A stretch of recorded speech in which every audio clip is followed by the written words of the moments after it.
Hello guys, ito guys ang ating tips sa ngayon, pangpaliit ng tiyan at para makalabas yung mga toxic sa ating katawan, sa ating tiyan, lalo pag bloated ang mga tiyan natin. Ayan guys yung bawang, kukuha tayo dito ng mga ilang piraso at konting luya. At para ibabad natin siya guys sa mainit na tubig or warm water. Pwede rin malamig. Ayan guys, didikdikin natin siya. At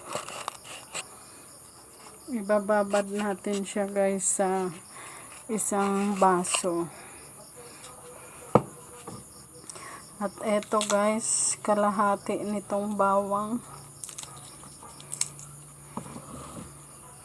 Mga kalahati guys. Mga ganito guys, kalahati.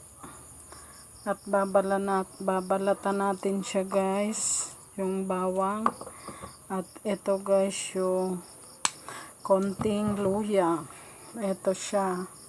Ihahalo natin siya guys at didikdikin. Ayan guys, babalatan natin siya, yung luya, para mas malinis pag dinikdik natin. Ito guys ay mabisang pampaliit ng tiyan at para lumiit yung mga bilbil natin. Ito lang guys ay bawang at luya. Wala tayo guys lemon, pwede namang walang lemon at pwedeng may lemon. Pag tayo nagtitipid guys, pwede na luya at bawang. Ayan siya guys. At ayan guys, babalatan natin ang bawang para wala siyang balat pag dinikdik. Ayan. Pwede rin guys isang buong bawang, pero sobrang anghang pag sobrang bawang. Yung tama lang guys, pwede na kalahating bawang. Ayan siya guys. Kalahati lang ng isang buong bawang at konting luya. Ito na guys. Pero dagdagan natin ng isa pang bawang para mas effective. Ito guys ay pampaliit ng tiyan at yung mga bloated na tiyan guys, yung hindi nakakadumi, pwede siyang inumin. Ayan, didikdikin natin guys. Ito na siya guys. Didikdikin natin siya. At ayan siya guys. Didikdikin natin siya na dikdik na dikdik. Talagang dikdik.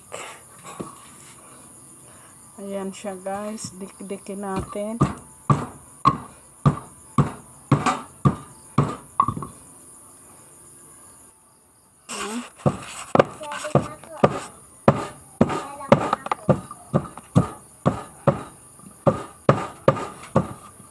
Ayan guys, didikdikin natin ng maigi yung ating bawang at luya.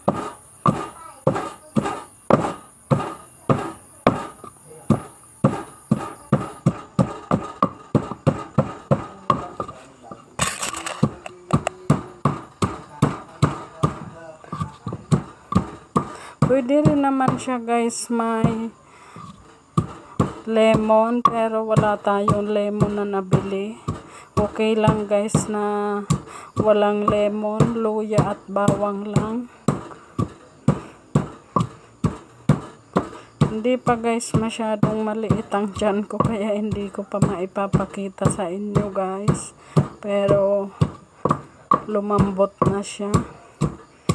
Maganda to guys sa mga bloated na tiyan, lalo na yung bihira guys mag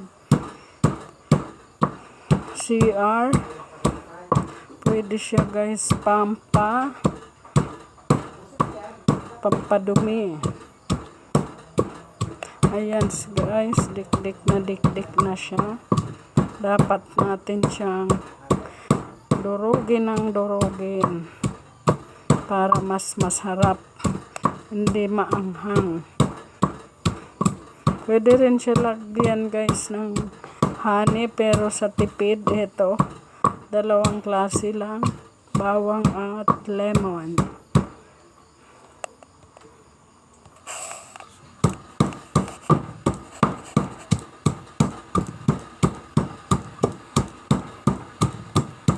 Ayan guys, dapat durog na durog guys para mas effective, para mas makatas.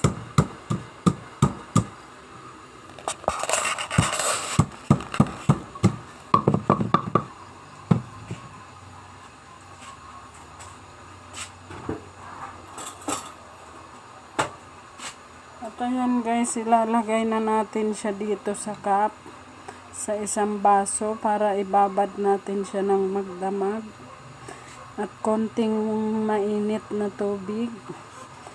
At bukas guys, babanlian ulit natin ng warm water. Kalahati lang guys, hanggang dito.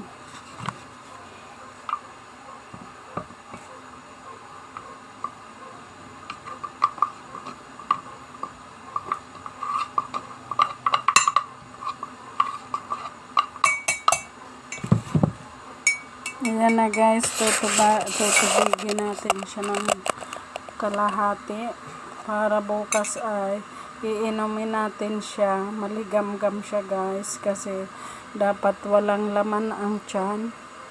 Pag iinumin natin siya guys, umaga, dapat walang laman ang tiyan para mas effective sa ating stomach, pampatunaw ng mga kolesterol.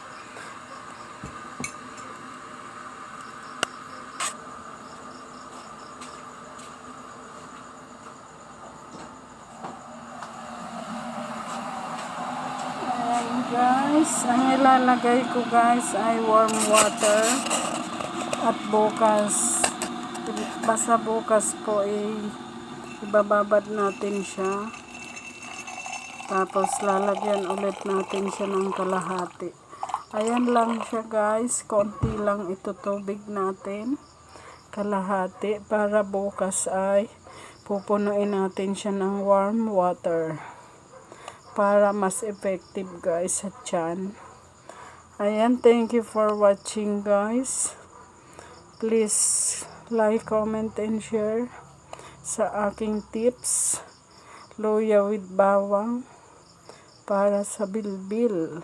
Ayan, thank you for watching guys, mga ka-herbal.